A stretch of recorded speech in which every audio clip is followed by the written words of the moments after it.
recognize the true self and the Tao that dwells within us. We are going to treat people and the world with conscience and make our lives more meaningful.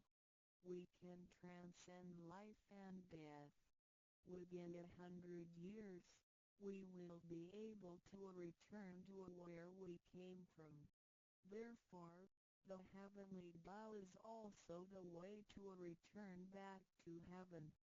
To probe further, the enlightenment of Tao is superior to studying thousands of sutras. This is the value of Tao.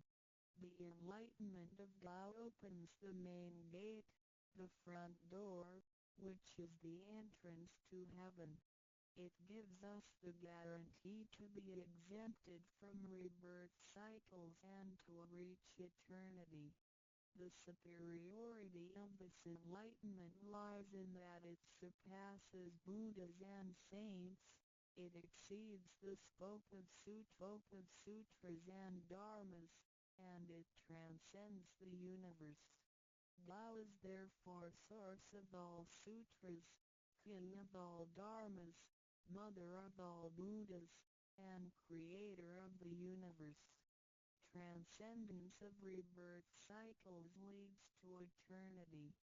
Being imperishable, Tao never deteriorates, and we have never lost it at all.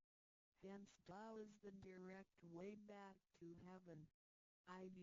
What do I get in receiving DAO? As mentioned earlier, by receiving Tao, we act upon our conscience, gain more wisdom, and find the door to heaven. In addition to these basics, we also benefit from the following for our lifetime. Being away from sufferings and closer to happiness. The troubles and worries we face in our daily lives mostly result from our disregard of the true self. Receiving Tao helps us to recognize the Tao that has been dwelling in us and to restore the beauty of the true self,